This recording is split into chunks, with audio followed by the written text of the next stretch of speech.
Bienvenue au grand salon du survivalisme dans l'Oklahoma. On vient ici pour se préparer à tout et surtout au pire. On peut y acheter des masques à gaz, des rations de nourriture ou même des armes pour se défendre contre les pillards. Pour survivre, il faut de la nourriture, de l'eau, un abri et du feu. Il y en a qui préfèrent construire un bunker ou encore se réfugier sur une île. En plein boom, le marché du survivalisme représenterait quelques milliards de dollars aux États-Unis.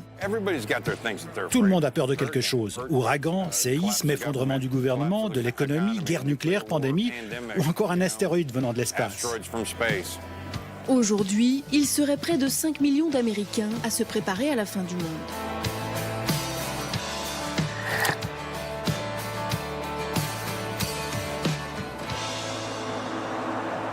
Cette entreprise, basée au sud de Dallas dans le Texas, fabrique des bunkers. Si tu peux voir avec l'ingénieur s'ils ont des requêtes spéciales, c'est pour les pompiers. Donc j'imagine qu'ils veulent seulement une pièce. Gary est un patron heureux. Sa société ne connaît pas la crise. L'année dernière, il a dû embaucher 30 ouvriers supplémentaires. Après l'élection de Donald Trump, nous avons vu nos ventes augmenter. Nos clients viennent de toutes les classes sociales. J'ai des ouvriers, des policiers, des pompiers, des retraités. J'ai aussi des gens très riches, des businessmen, des acteurs, des actrices, des sportifs, des politiciens, des gens que vous voyez tous les jours dans les médias. Et vous vous demandez pourquoi ils ont un bunker. Qu'est-ce qu'ils savent que je ne sais pas? Entre 2016 et 2017, les ventes de Gary ont augmenté de près de 200%. Plomberie, électricité, système de filtration d'air, les abris sont construits avec des matériaux ultra résistants approuvés par l'armée américaine. Gary garantit une sécurité maximale, y compris en cas d'attaque nucléaire. Ça, c'est une porte blindée. Elle protège des tirs d'armes à feu, de toutes les armes allant jusqu'au calibre 50 et même les grenades. Vous pouvez voir ici, il y a une combinaison.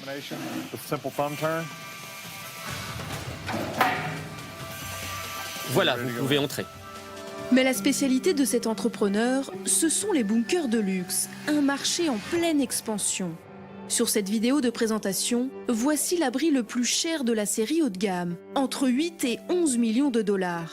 Un espace de 800 mètres carrés, soit l'équivalent de 2 terrains de basket et qui peut loger une cinquantaine de personnes. Une serre, un sauna, un garage ou encore une salle de cinéma. Gary se fait un point d'honneur à répondre aux exigences de ses clients fortunés et même les plus extravagantes. Vous savez où est le stand de tir? Je ne le trouve pas. Il y a des clients qui veulent un bowling, d'autres préfèrent une piscine, une salle de gym. Certains aiment la lecture. Ce client en particulier aime les armes à feu. Ce que vous voyez ici, c'est un stand de tir qui sera sous terre. Ce sera l'une des pièces de l'abri. Il faut 6 à 8 mois pour fabriquer un bunker de luxe. Il est ensuite livré aux clients et dissimulé dans un endroit gardé ultra secret. Avoir son abri serait donc devenu la nouvelle tendance des survivalistes. Direction la ville de Chicago, à plus de 1500 km de là. Michael, Megan et leurs 2 filles passent un dimanche en famille. Oh, regarde ça, 2, 3 et 4. Michael dirige une petite entreprise immobilière, sa femme travaille à ses côtés. À première vue, rien d'extravagant chez cette famille de la classe moyenne américaine. À une exception près, elle a acheté un bunker il y a quelques mois. Michael et Megan ont déboursé 25 000 $ pour un ancien abri militaire situé dans le Dakota du Sud. Le voici sur cette photo. Pour le moment, il est encore vide. Le couple veut y aménager 4 chambres à l'intérieur, ainsi qu'une salle de jeu pour les enfants. Est-ce qu'on aura le Wi-Fi? Tu peux survivre sans le Wi-Fi. Pour quelque temps, c'est sûr. L'idée d'avoir un bunker est née en 2012. À force d'entendre des informations anxiogènes à longueur de journée, ils ont finalement décidé de sauter le pas. On entend parler d'astéroïdes, de guerre nucléaire, de Troisième Guerre mondiale, d'effondrement économique. Le Texas a été dévasté par un ouragan. Il y a les feux en Californie, les tremblements de terre. Le monde est en mutation permanente, il est imprévisible.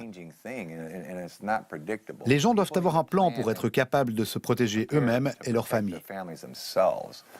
Et Michael a tout prévu. Il garde dans sa voiture des sacs à dos de survie avec le minimum nécessaire, le temps de parcourir les 1600 km qui les séparent de leur bunker. un sac de couchage, un matelas, une bouteille d'eau, une corde. Et ça, c'est un sac avec un masque à gaz et un filtre dessus. Dans la famille, tout le monde est fier d'avoir un bunker. Même si à l'école, Madeleine a eu du mal à convaincre ses camarades de classe. Ils m'ont dit, t'es sûr? Ils ne me croyaient pas. Pour moi, c'est pas quelque chose de fou, c'est pour nous protéger.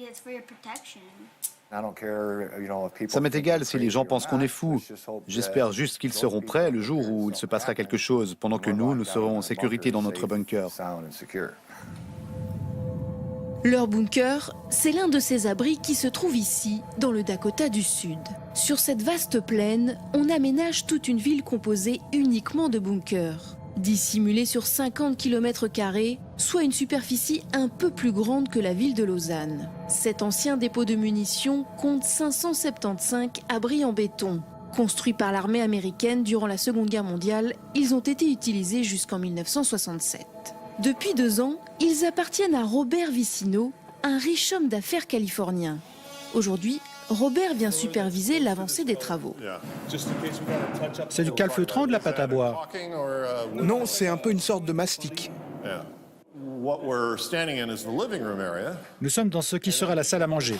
Au fond, il y aura les chambres, la salle de bain, la salle des machines, tout ce qui permettra à cet équipement d'être fonctionnel et confortable. On peut stocker assez de nourriture pour 24 personnes pendant 1 an. Pour survivre dans cette ville post-apocalypse, Robert a même prévu un espace dédié au jardinage. Ici, on pourra cultiver tous les jours des légumes, des citrons, des tomates, des courgettes, toutes sortes de légumes frais, ainsi que la salade. À en croire le promoteur du projet, 5000 personnes pourront vivre sur ce site en complète autonomie et en toute sécurité. Il y aura des agents de sécurité en haut des collines, tout autour. On pourra voir de 40 à 80 km à la ronde, dans toutes les directions. Donc je ne vois pas comment on pourrait être envahi, à moins que ce soit par une armée. Robert Vicino affirme avoir vendu pour le moment une vingtaine de bunkers, un engouement pour le moins timide. Car un abri coûte tout de même entre 25 000 et 100 000 $. Mais des milliers d'Américains choisissent de faire du survivalisme pour beaucoup moins cher, à la maison. Dans les grandes villes américaines comme ici à New York, un autre phénomène prend de l'ampleur. Ce sont les prépares, littéralement ceux qui se préparent. Un mouvement lancé dans les années 90 qui connaît aujourd'hui un regain d'intérêt. Dans son appartement situé à Harlem, Jason Charles et ses 2 enfants mènent en apparence une vie normale. Mais à y voir de plus près, son petit 4 pièces révèle quelques surprises.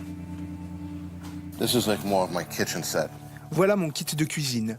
Il y a un grill pliant, des cuillères. Ça, c'est du bois qui sert à faire du feu. Là, j'ai aussi un couteau. Matériel de cuisine, gourdes, kit de premier secours ou encore manuel de survie. De quoi faire face à toute situation d'urgence. Je garde ce sac dans ma voiture. Mon fils a le sien, ma femme aussi. Tous nos sacs sont prêts. Ça n'a aucun sens de les avoir sous la main s'ils ne sont pas prêts à être utilisés. Ce pompier de 39 ans est devenu prépare en 2010. Depuis, il entasse son équipement un peu partout dans son appartement. Au total, il a dépensé près de 10 000 $ en matériel de survie. Si on rationne, on peut tenir 1 an. Si nous mangeons normalement, on tient 6 à 8 mois. Jason se prépare avec autant de minutie car il a été traumatisé par l'ouragan Katrina en 2005. Pendant plusieurs jours, les habitants de la Nouvelle-Orléans se sont retrouvés livrés à eux-mêmes, au manque d'eau, de nourriture et aussi aux pillards. J'ai tout cet équipement parce qu'on ne sait jamais quelle catastrophe peut arriver. L'objectif est d'être autosuffisant. On ne peut pas compter sur le gouvernement ni sur les voisins. On ne doit compter que sur soi-même. Alors depuis 2011, Jason gère un réseau de plusieurs centaines de survivalistes, avec comme objectif apprendre les techniques de survie en milieu urbain. S'il n'y a plus rien à manger, s'il n'y a plus d'eau, on va avoir besoin de ces techniques pour évacuer la ville. S'il n'y a plus de policiers, plus de pompiers, aucune loi martiale, ce sera le chaos. Un scénario de fin du monde proche des films hollywoodiens auxquels Jason se prépare très sérieusement. Car après la catastrophe, les prépères s'imaginent qu'ils vont devoir vivre dans la nature comme l'homme des cavernes. Alors pour se tenir prêt, Jason participe à des stages de survie à seulement 1h30 en voiture du cœur de Manhattan. Une quinzaine de survivalistes, femmes et hommes de tout âge, sont là pour le week-end. Objectif de ce stage, apprendre à être autonome dans un environnement naturel.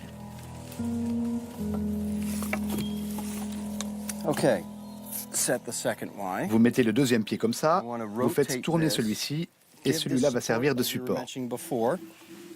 Premier défi de la journée, construire un abri. La priorité pour survivre dans la nature. On les familiarise avec les pratiques anciennes. Ils arrivent tous avec leur équipement moderne. Alors on leur apprend à ne plus avoir besoin de porter une tente, ni un sac de couchage. Mission réussie pour ces apprentis Robinson, enfin presque. Et c'est fait pour des nains ou quoi? Si je dois quitter New York et me réfugier en milieu naturel, je saurais exactement quoi faire. Comment me déplacer en forêt, de quoi je peux me nourrir, poser des pièges, chasser. Pendant 2 jours, ce petit groupe de survivalistes va apprendre des techniques parfois préhistoriques, trouver de l'eau, reconnaître les plantes comestibles ou encore faire du feu, un savoir-faire pas si évident. Déjà que j'ai du mal à allumer un feu avec un combustible. Le monde d'aujourd'hui est dangereux. Si je n'ai plus accès aux ressources, ces pratiques vont me permettre de rester en vie. Tout le monde devrait savoir ça. Savoir faire du feu ou posséder un bunker vont-ils permettre à ces Américains de survivre à la fin du monde? Parano ou prévoyants, les survivalistes tentent avant tout de se rassurer dans une société où la peur est devenue un business.